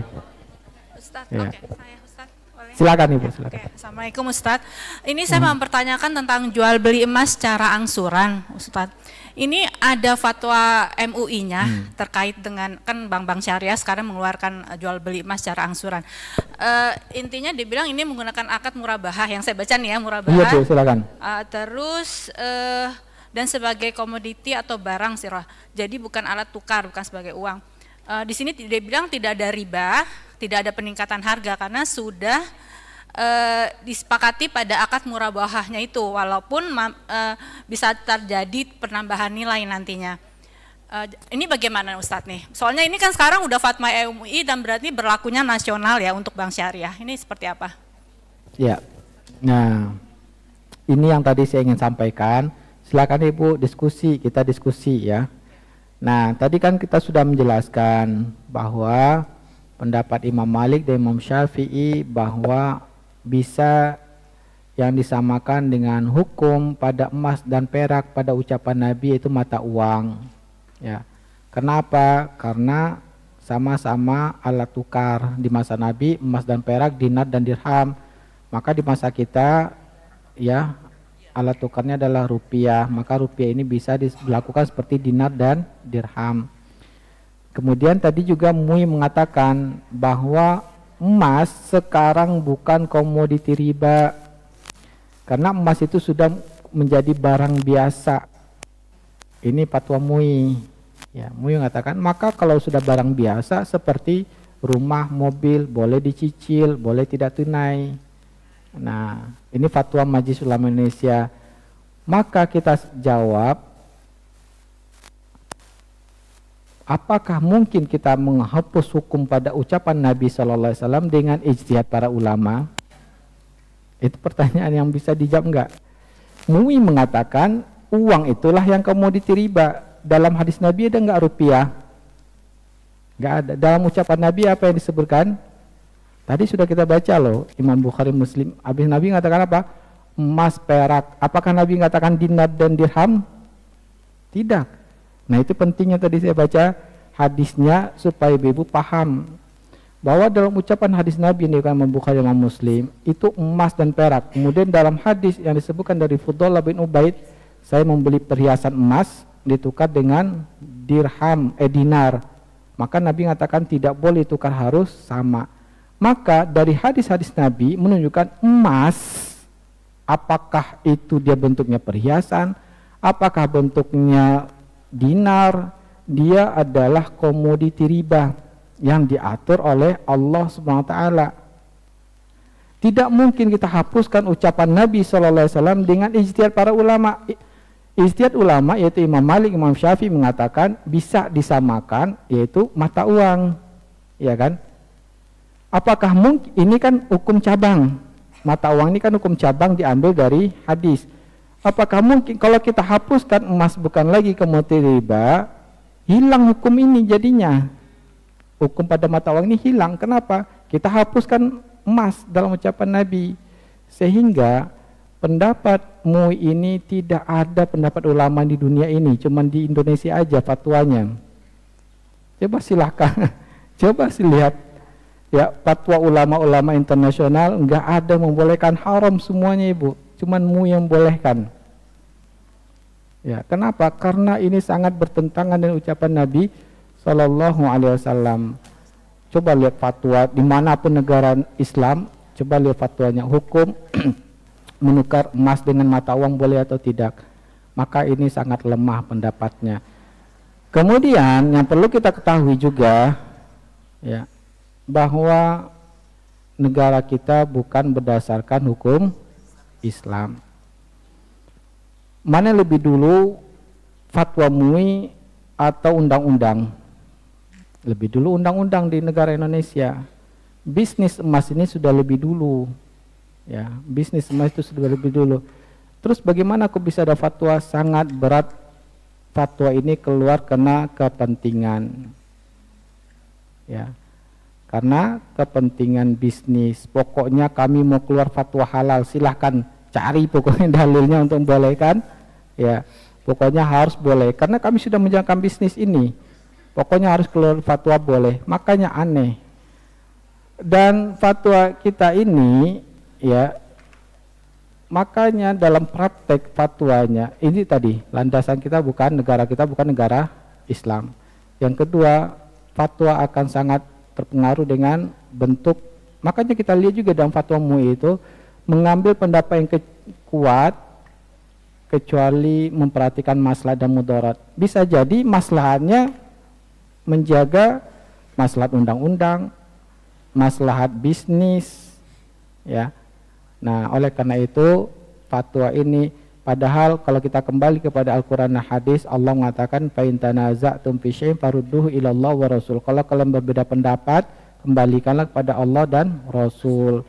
Memang semua hukum fikih itu hampir terjadi perbedaan para ulama.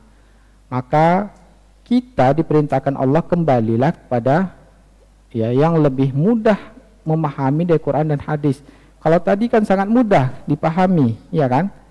Dan sekarang kita pertanyaan kepada MUI, mengatakan bahwa emas sekarang bukan lagi sebagai komoditi riba karena dia bukan alat tukar. Baik. Alat tukar itu kan artinya uang, ya kan? Artinya uang. Uang itu salah satu fungsi uang adalah untuk menyimpan harta. Untuk menyimpan harta, karena itu fungsi dari uang, sesuatu yang bernilai. Nah, tapi pertanyaannya, ya, orang-orang lebih memilih menyimpan hartanya dengan uang rupiah atau dengan emas. Inilah hikmahnya, di antara hikmahnya bahwa Allah jadikan dalam Quran sebutan emas, bahwa sampai hari kiamat pun manusia lebih cenderung menyimpan hartanya dengan emas. Karena kalau nyimpan dengan rupiah, harta kita ibu-ibu 100.000 di tahun 81, ini sering saya sampaikan ini.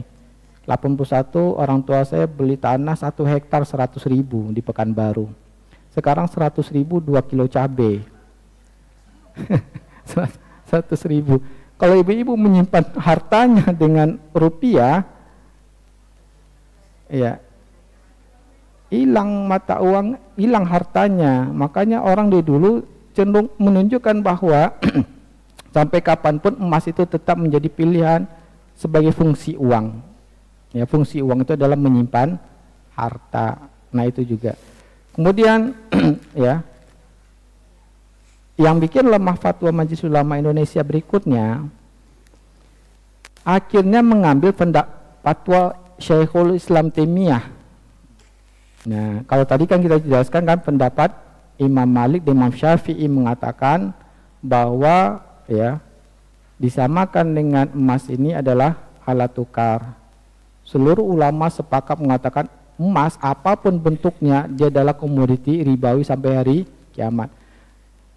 Nah, kemudian ternyata ada fatwa, memang MUI menjadikan fatwa Syekhul Islam Taimiyah mengatakan dibolehkan berbeda kalau kita menukar dinar dengan emas perhiasan. Nah, ini pendapat Syekhul Taimiyah, ya. Dan ini juga yang diambil fatwa oleh Majelis Ulama Indonesia. Tadi yang saya katakan tadi, kenapa fatwa itu muncul? Seringnya pokoknya permintaan fatwa, pokoknya kami ingin fatwanya ini halal, silahkan cari dalilnya. Dicarilah, dapat dalil dari pendapat Ibnu Taimiyah, tapi nanti juga tidak tepat cara pendalilannya. Memang dalam fatwa Syekhul Taimiyah mengatakan ya dibolehkan dalam mazhab pendapat Imam Ibnu Taimiyah perhiasan 12 gram tadi ya ditukar dengan 10 gram logam mulia dinar, itu hukumnya boleh. Kenapa boleh? Karena ya dalam fatwa Syekh Taimiyah, karena emas perhiasan itu sudah dibentuk, ada jasa. Ya. Sedangkan logam mulia ini murni, sehingga boleh saja berbeda. Nah, tetapi fatwa Syekhul Islam Taimiyah ini kata para ulama aneh. Kenapa aneh? Jelas-jelas bertentangan dengan hadis Fudhalah bin Ubaid yang kita baca tadi, yang dia kalau Imam Muslim, yang mana ketika dia membeli perhiasan emas ya ditukar dengan 12 dinar, ternyata beda beratnya, maka Nabi mengatakan jangan ditukar sampai dipisahkan untuk memastikan harus sama. Nah, oleh karena itu fatwa ini dianggap aneh, seluruh ulama aneh, makanya fatwa MUI jadi aneh jadinya sekarang. Kenapa aneh? Lihat saja fatwa-fatwa ulama internasional semuanya mengatakan haram. Ya, seminar-seminar internasional IOV, OKI, Robitoh, itu ulama-ulama dunia Islam berfatwa tidak boleh menukar uang dengan emas itu ditunda. Makanya produk gade emas, cicil emas itu nggak ada di luar negeri Islam, yang ada cuma di Indonesia. Nah, karena fatwanya tadi itu aneh. Nah, pertanyaannya sekarang ternyata tidak sesuai juga prakteknya yang dilakukan fatwa MUI ini dengan di lapangan. MUI mengambil fatwa Syekh Taimiyah untuk emas perhiasan, ya kan? Yang sudah ada unsur jasa buatan manusia, pembuatan. Sedangkan yang dilakukan pada logam mulia ini sama seperti dinar, bentuknya masih murni. Nah, bentuknya masih murni, bukan bentuk-bentuk yang, dan juga mengatakan perhiasan ini karena bentuk, bukan alat tukar, karena barang, karena untuk sebagai perhiasan, begitu kan, bentuk perhiasan. Ternyata Nabi mengatakan juga walaupun dia bentuk perhiasan tetap berlaku hukum komoditi riba tadi. Nah, dan fatwa MUI pun mengatakan ya ternyata bukan bentuknya barang. Emang ada ibu-ibu yang memakai emas 10 gram ditaruh di logam mulia itu dibawa kemana-mana untuk perhiasan, ada nggak? Nggak ada kan? Nah, itu fungsi menyimpan harta. Iya kan? Bukan benda sebagai barang yang dipakai. Syekh Taimiyah membolehkan karena dia barang yang dipakai, seperti cincin itu kan dipakai sehari-hari. Nah, jadi boleh seperti barang. Nah, aneh fatwa MUI yang mengatakan ini adalah barang, bukan alat tukar. Nah, kira-kira saya ingin menjelaskan bahwa lemahnya fatwa itu mengatakan barang, realitanya manusia semuanya mengatakan masih sebagai alat tukar, menyimpan harta, bukan sebagai barang. Bahkan walaupun barang, perhiasan, tadi kalung yang dipakai, Nabi pun mengatakan sama hukumnya emas. Jadi intinya tidak bisa kita hapus ucapan Nabi dengan fatwa ijtihad ulama. Itu menghapuskan dengan perkataan Syekh Taimiyah mengatakan emas bentuk barang boleh. Ya, maka ini sangat berisiko kita melanggar ucapan Nabi kita Muhammad Shallallahu Alaihi Wasallam. Ya, begitu kira-kira diskusinya Ibu ya, bisa dipahami ya. Silakan kalau ada bantahan lagi atau diskusinya, siapa tahu ada. Ya, silakan. Waalaikumsalam warahmatullahi wabarakatuh.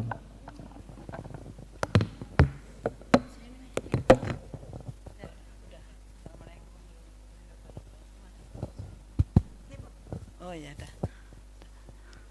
Ustadz mau nanya, Ustadz, saya pernah beli emas batangan di salah satu kayak Antam atau sejenisnya, karena waktu itu kan audit ya, jadi waktu saya bayar, katakanlah beli 10 gram, iya, saya bayar dulu, iya, jadinya seminggu lagi ya Bu, iya, karena barangnya kosong.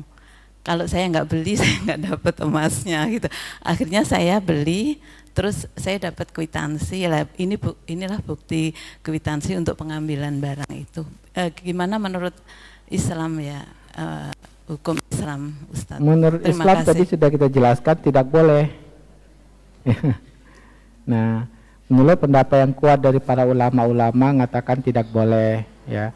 Maka itu tidak boleh kita lakukan. Makanya tadi saya juga jelaskan, mana yang lebih dulu keluar fatwa MUI atau bisnis Antamnya? Kira-kira jawabannya mana, Bu? Pertanyaan saya ya, yang mana lebih dulu bisnis jual beli emas Antam, Pegadaian dari fatwa Majelis Ulama Indonesia, mana lebih dulu? Bisnis Antam, bisnis Pegadaian, fatwanya baru belakangan. Pokoknya kami ingin fatwanya boleh. Makanya muncullah fatwa bolehnya.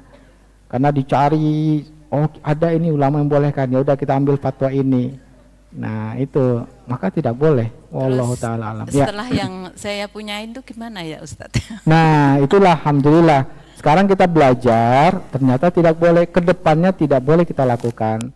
Yang sudah kita lakukan, maka Allah sudah menyebutkan falahu ma salafa wa amruhu ilallah. Jadi Allah mengatakan barang siapa ya faman ja'ahu mau'izatun mir rabbi fantaha, barang siapa yang sudah datang peringatan dari Allah berhentilah. Ya.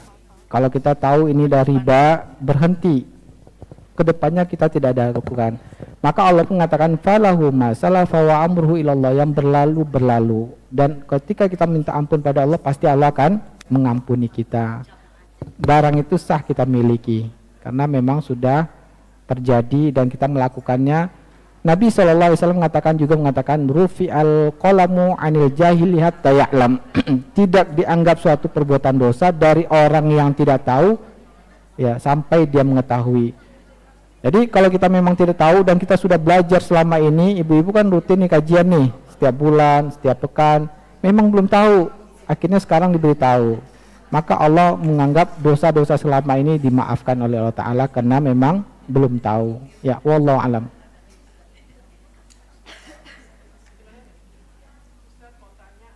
Ya, silakan mikrofonnya Ibu. Baik. Ustadz, kan kita ini, saya baru pertama kali dengar taklim jual beli emas. Ini baru pertama kali saya kalau jual. Ya. Kita kan selama ini ibu rumah tangga yang ya biasa gitu kan, kalau kita nggak bisa nyimpan uang, dari dulu dinasehatin suruh simpan emas. Iya. Bukankah simpan emas itu sunnah nggak Ustadz sebetulnya? Oh, pertanyaannya apakah menyimpan emas itu sunnah? Iya. Gitu. Maksudnya gini Ustadz, saya minta nasihat karena saya baru tahu bagaimana caranya kita tidak terhindar dari riba. Yeah. Soalnya kalau ngelihat keadaan Indonesia ini, riba itu kayaknya sudah menjalar kemana-mana gitu Ustadz. Betul. Terus gimana Ustadz supaya kita udah tahu ini, jadinya kalau saya dengar Ustadz, itu kalau kita mau jual emas, jual ya jual, nanti kalau kita mau beli baru lagi gitu. Iya. Tapi harganya udah mahal ya Ustadz. Jadi nasehatin aja Ustadz gimana cara yang paling aman gitu aja. Terima kasih. Assalamualaikum warahmatullahi wabarakatuh. Waalaikumsalam warahmatullahi wabarakatuh. Alhamdulillah ya, kita bersyukur pada panitia yang sudah membuat kajian jual beli emas. Ternyata ya banyak ibu-ibu yang belum tahu ya. Nah, ini patut kita syukuri rahmat dari Allah SWT. Dengan ilmu ini pastinya Allah menginginkan kebaikan kepada ibu-ibu. Karena Nabi mengatakan man yuridillahu bi khairan yufaqihu fiddin. Barang siapa yang Allah ingin kebaikan pada orang tersebut, Allah jadikan dia paham agama. Nah, berarti ibu-ibu mendapatkan kebaikan dari Allah. Allah takdirkan ibu-ibu menghadiri kajian yang membahas hukum-hukum Allah Subhanahu wa taala. Maka perlu dipertahankan.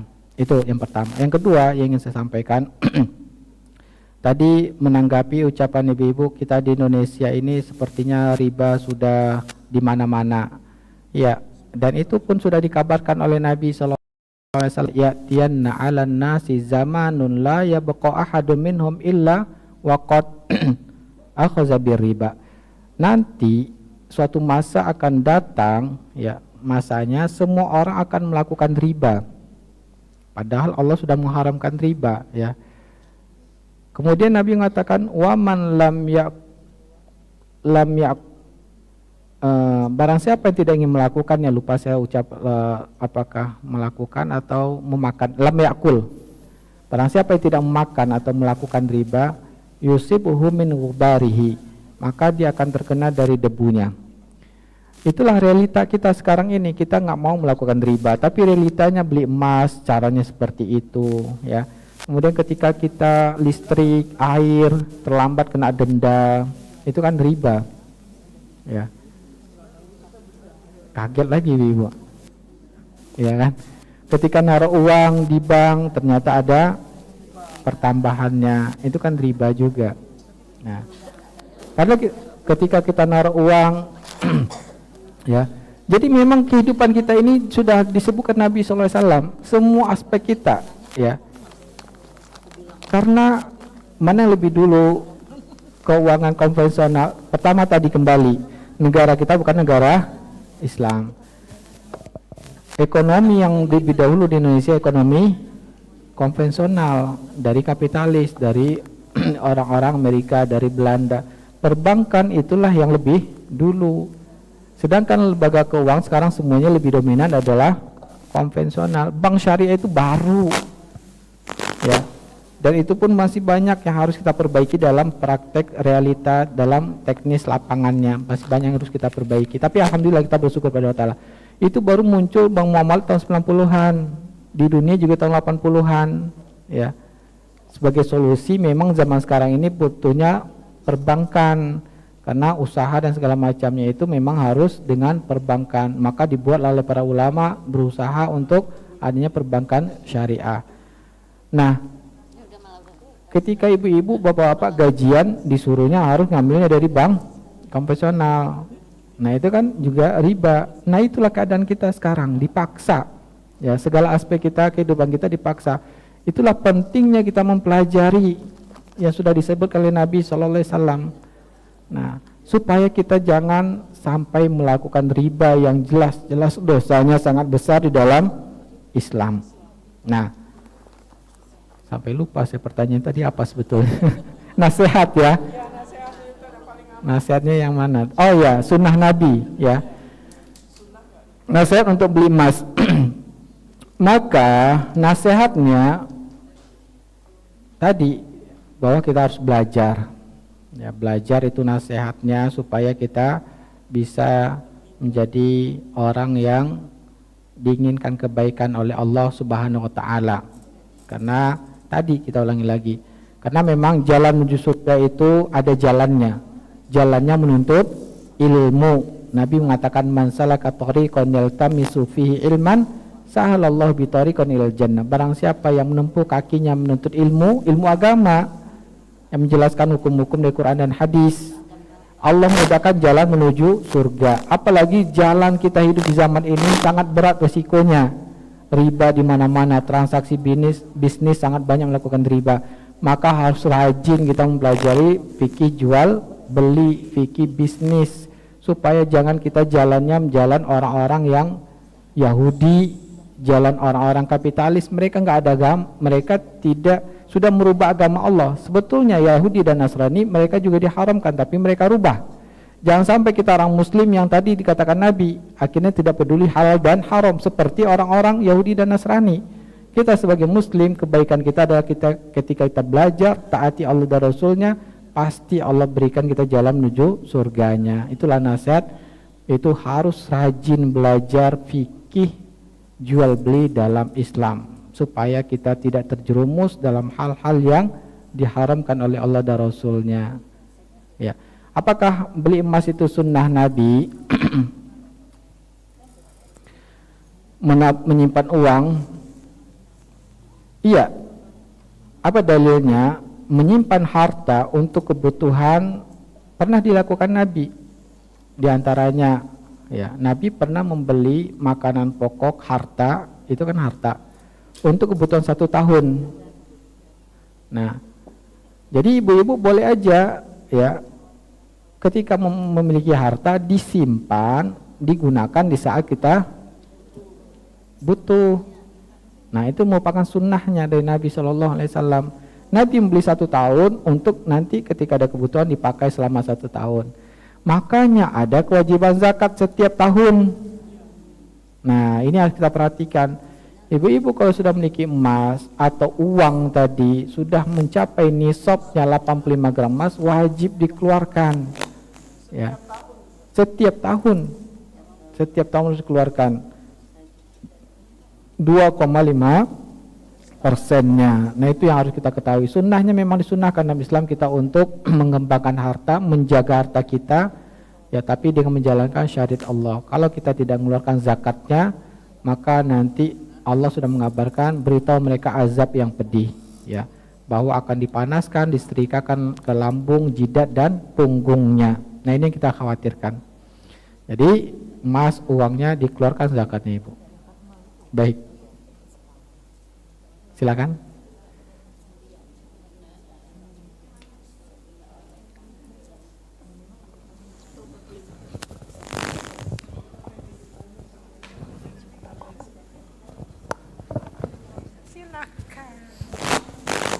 Bismillahirrahmanirrahim. Assalamualaikum warahmatullahi wabarakatuh. Waalaikumsalam warahmatullahi wabarakatuh.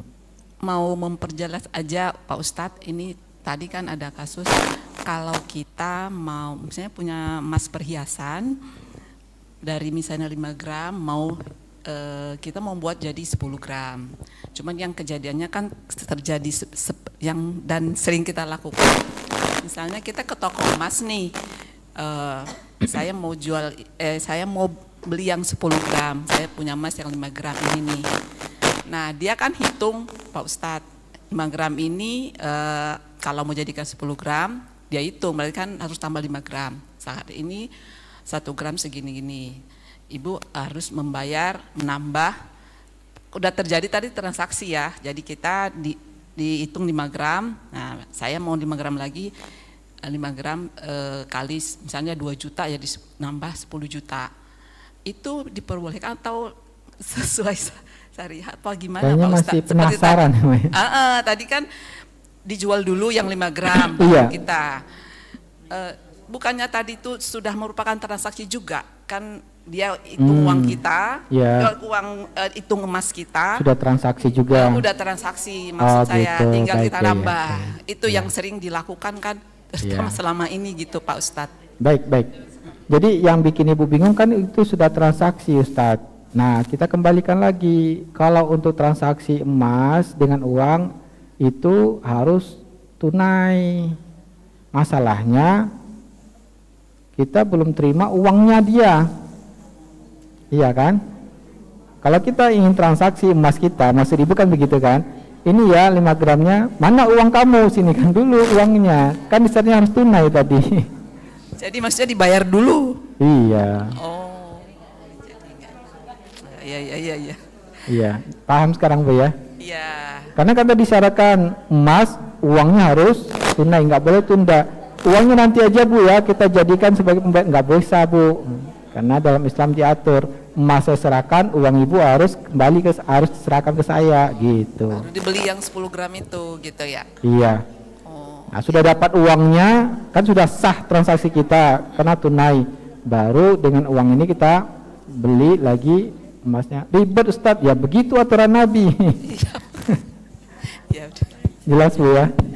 Alhamdulillah. Lanjutkan sedikit pertanyaan tadi ya Ustadz. Dalam jual beli itu Ustadz, misalnya kita menjualkan perhiasan kita yang 5 gram, terus kita beli yang 10 gram. Pada saat itu kan ada transaksi kita jual tawar menawar dengan si penjual, toko emas. 10 gram karena dinilai penilaian untuk pembuatan harga emasnya sama, cuma pembuatannya, ongkosnya itu yang beda. Nah, biasanya kalau kita ada semacam tukar tambah, dia suka mengurangi harga ongkosnya. Boleh nggak kita melakukan istilahnya tawar menawarnya di awal? Jadi saya tanya, ini kalau 10 gram berapa? Jadi transaksi itu hanya lisan tuh Ustadz. 10 gram berapa? Jadi saya mau jual 5 gram saya sekian gitu. Karena kalau saya misalnya 5 gram, dia bilang, oh sekian harganya. Saya udah bayar, ternyata mungkin yang 10 gram dia harganya mungkin jadi lebih mahal atau tidak berkurang di dalam ongkosnya. Padahal kita mengharapkan ongkosnya dia berkurang. Kan kalau ongkos itu kan emang hak kita ya untuk bisa mendapatkan harga yang lebih murah atau seperti itu bagaimana Ustadz. Jadi kita tawar-menawarnya didahului gitu dalam untuk yang kita akan beli nantinya. Baik.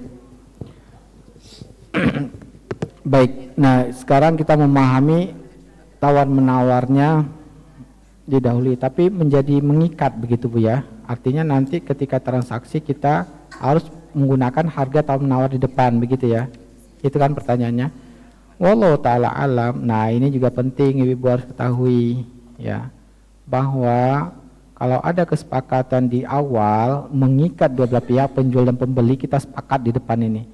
Tapi uangnya tidak kita serahkan, emasnya juga tidak diserahkan, kapan? Nanti ketika betul-betul transaksi. Tapi ini mengikat ini tidak boleh. Dinamakan para ulama utang dengan utang. Sepakat para ulama hukumnya ya, tidak boleh kesepakatan, nanti saya belinya segini ya, kamu harus menyerahkan segini. Tapi kapan transaksi nanti kita serah terimanya. Nah, maka kesepakatan ini tidak dianggap batal. Nah, jadi ini tidak dianggap batal, tapi begitu kita transaksi, dia tetap mau mengambil pendapat yang tadi, maka tetap boleh saja, ya, boleh saja ketika misalkan kita transaksinya dia juga mau sepakat yang tadi. Tapi itunya yang di awal itu tidak bisa mengikat, itu intinya. Dalam Islam itu tidak mengikat. Jadi tetap harus kesepakatan nanti di harga yang betul-betul terjadi jual beli. Nah ini juga sekalian saya tambahkan ya, karena utang dengan utang ini ternyata juga banyak yang terjadi kesalahan pada COD. COD itu kan utang dengan utang, itu tidak boleh. Ya. Nah, sepakat para ulama tidak boleh jual beli utang dengan utang. COD yang diterapkan di aplikasi marketplace itu kan barangnya belum kita terima, uangnya juga belum kita bayar, tapi dia sudah mengikat dua belah pihak. Kesepakatan itu tidak sah dalam Islam, karena tadi yang kita katakan jual beli itu harus ada yang diserah terimakan. Kalau tidak ada yang diserahkan barangnya, tidak diserahkan uangnya, kesepakatannya itu haram. Kalau tetap juga harus berlaku, maka itu haram hukumnya. Terus bagaimana solusinya? Solusinya ini tidak kita anggap aja itu sebagai ya janji saja. Ketika sudah barangnya datang, kita telepon lagi, sekarang baru saya beli ya. Nah itu baru kita menjadikan akad jual belinya di saat barang memang sudah kita terima, baru sah jual belinya di saat itu. Nah ini juga yang sering banyak melakukan COD, ya hanya menggunakan akad di awal saja. Padahal dia utang dengan utang, sepakat para ulama juga haram. Jadi intinya begitu Bu, intinya itu tidak boleh mengikat. Tapi kalau tetap dia setuju juga nggak ada apa-apa. Karena yang dianggap adalah saat harga kita sepakatnya itu, boleh saja. Jadi yang awal itu janji saja, dia tidak mengikat. Bisa dipahami Bu ya? Ini tipis-tipis. Tapi betul-betul diatur Ibu ya. Pembahasannya sangat rinci sekali. Baik. Gimana habis Bu waktunya? Baik. Masih ada? Boleh nggak satu lagi? Ya, boleh, silakan satu lagi. Boleh ya? Assalamualaikum warahmatullahi wabarakatuh. Berarti bukan salah. Ya, boleh silakan. Silakan Bu, silakan. Silakan Ibu satu dengan nanti Ibu. Pak Ustadz, sekarang kan banyak bank syariah yang menawarkan tabungan emas itu Pak Ustadz. Ya. Nah itu memang saat kita menghitung pertama sebelum kita menabung itu kan dihitung dengan emas yang saat itu gitu ya Pak Ustadz ya. Nah setelah itu kan kita ada mencicil 1 tahun atau 6 bulan gitu. Nah itu boleh atau enggak Pak Ustadz? Sedangkan yang melaksanakan itu adalah bank-bank syariah Pak Ustadz. Ya gitu aja Ustadz, terima kasih. Ya kalau itu sudah kita jawab tadi kayaknya Bu ya. Sudah kita jawab tadi. Ya, silakan Ibu. Silakan. Terima kasih Pak Ustadz. Saya ada 2 pertanyaan. Yang pertama tadi mendengar Pak Ustadz menjelaskan tentang menyicil emas itu haram hukumnya. Apa? Menyicil emas, cicilan emas. Bagaimana dengan arisan emas? Apakah itu juga sama walaupun misalnya pada mekanismenya itu dia hari itu dia kumpulin uang, beli emas hari itu. Nah, tapi ada yang satu menerima sebagai penerima arisan, dia terima emasnya. Cuman kan berarti dia sebenarnya menyicil ya. Hukumnya bagaimana Pak Ustadz kalau arisan emas ini? Bentar Ibu. Teknisnya ngumpulin uang atau ngumpulin emas? Ngumpulin uang untuk dibelikan emas. 10 orang misalnya, dia kumpulkan uang, dibelikan emas, nanti diundi ada yang dapat. Dan begitu tiap bulan. Dapatnya bergantian. Pertanyaan saya nanti orang-orang itu mendapatkan sama gramnya atau bagaimana? Sama gramnya. Berarti akan beda-beda cicilannya. Iya, karena nggak nilainya boleh riba. Baik. Karena ada yang terima uang berlebih dari yang lainnya, itu utang piutangnya dari ribanya itu. Ya, nggak boleh. Kemudian yang kedua adalah tadi Pak Ustadz menyampaikan ketika melakukan jual beli emas, uang kita terima. Nah, diterimanya ini apakah harus cash, apa mekanisme pembayaran itu berpengaruh nggak? Karena kita kan biasanya transfer ya Pak Ustadz ya. Nah, apakah diterima ini masuk rekening itu maksudnya diterima seperti itu boleh apa tidak? Baik. Diterima itu tidak diatur dalam Islam. Ya, maka dikembalikan kepada kebiasaan. Bisa kita terima itu dengan tangan, bisa juga diterima secara hukum. Secara hukumnya begitu masuk ke rekening kita memang kita sudah menguasainya. Masuk ke rekening kita itu sudah dianggap diterima secara hukum. Nah, itu dibolehkan oleh para ulama. Ya. Baik, ya. Mohon maaf ya Ibu-ibu karena waktunya sudah jam 12.30. Sepertinya masih banyak yang ibu-ibu yang bertanya ya Ustadz. Semoga nanti bisa kita lanjutkan lagi diskusinya.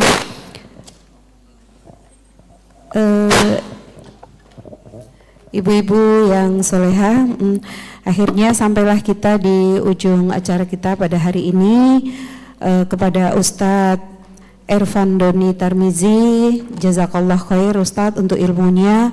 Meskipun masih banyak yang penasaran ya ibu-ibu ya, semoga nanti kita diberi umur, diberi kesempatan lagi untuk bisa membahasnya lebih dalam ya Ustadz ya.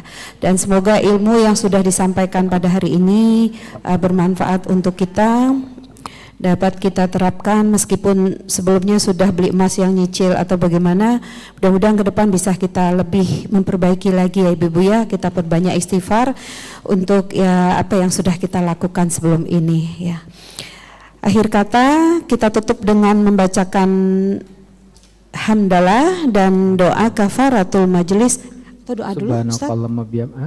Subhanakallahumma wa bihamdika asyhadu an la ilaha illa anta astaghfiruka wa atubu ilaik.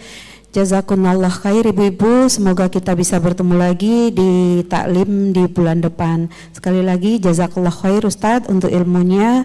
Billahi taufiq wa hidayah. Wassalamualaikum warahmatullahi wabarakatuh. Waalaikumsalam warahmatullahi wabarakatuh.